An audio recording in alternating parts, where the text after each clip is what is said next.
There comes a time in every RV toilet's life when you have to say goodbye to the old seal and put in a new one.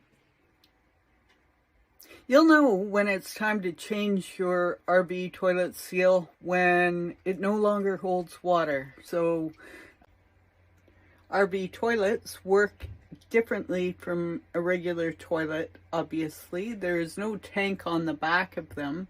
Instead, the water comes directly in from your outside water supply, city water, or it comes from your freshwater tank and pumped in there by your water pump. And then once water is in there, the toilet seal is a rubber gasket that is supposed to keep the water in the toilet, and after hundreds of uses, that rubber seal is gonna break down, so you have to replace it. It is pretty simple to do. There are two different types of RV toilets, and one has, I think, it doesn't have a ball valve, so everything just goes directly down into the black water tank. With a ball seal toilet, I recommend that you go and you get the Dometic. If your toilet is a Dometic or whatever kind of toilet your toilet is, get the seal. For that, the other ones from China might be, well, they're probably all from China, honestly, but the ones that aren't approved by the manufacturer might not work as well, and then you'll be stuck doing this job again, and you don't want to do it. Like, taking your toilet off over and over is not the reason we go RVing. But here's what it looks like. There's one part that goes on the toilet side, and one part that goes, I should say, on the seat side, the bowl side. And then the other part goes on the part that is closer to the tank, if that makes sense.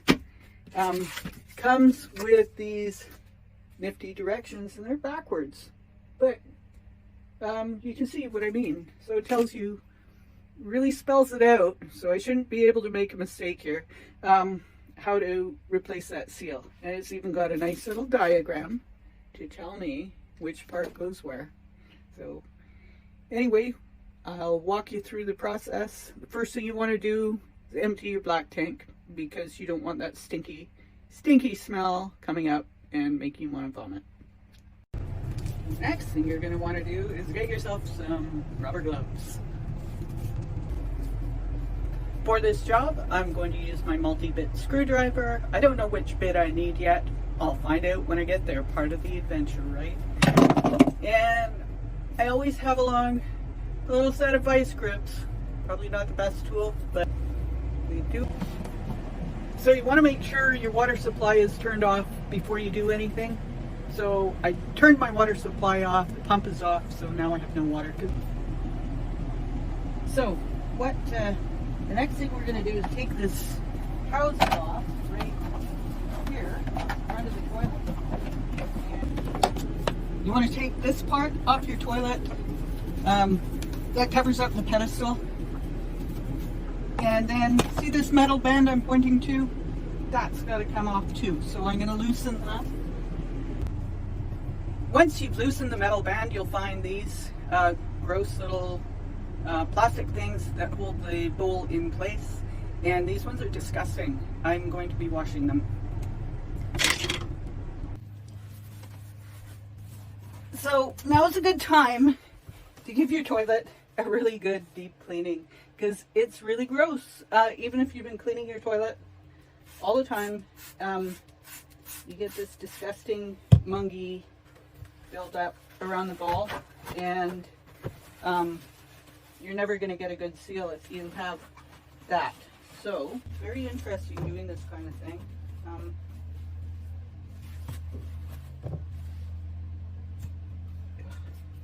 You can take the old one off, and this one is pretty much had the biscuit.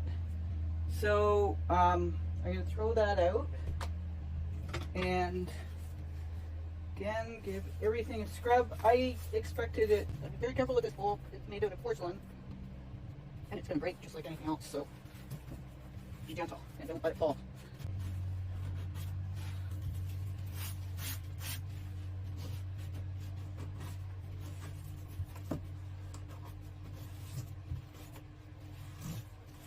Ooh, gross, gross.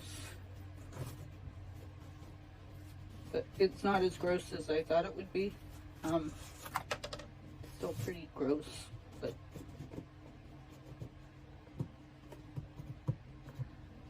alright, that's enough of that.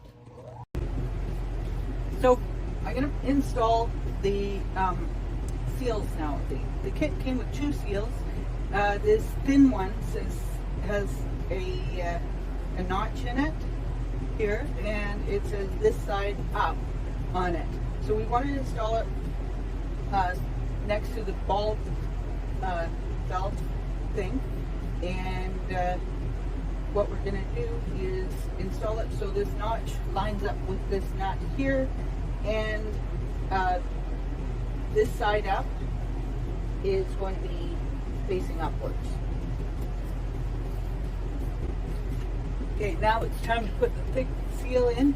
You see it's got a notch in it as well. And it doesn't say this side up. Nope, it doesn't.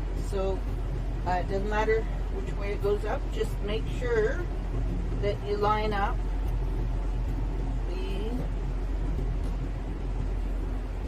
that notch with the nut in it. So as you can see, I've got a much tighter seal now, so it shouldn't leak like it was. There is always a chance I might need to take the ball out and give that a really good scrub, but we'll try it the lazy way first. Okay, so the next step is going to be putting this baby back on. And we've got to be very careful. We don't want this to slide off and get cracked, because these guys are not cheap. So make sure everything is lined up perfectly, so nothing is going to leak out.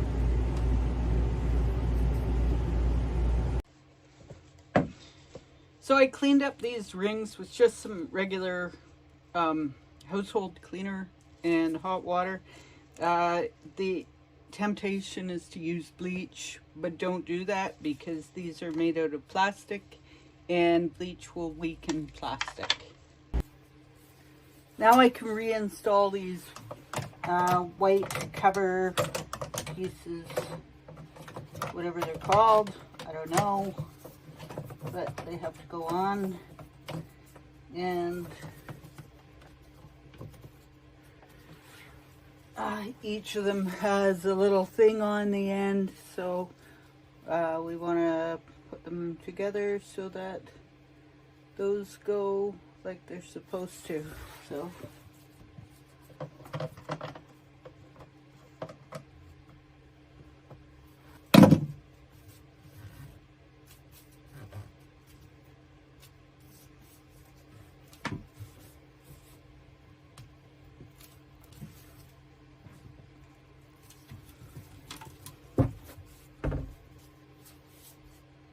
So the next thing you want to do is test it.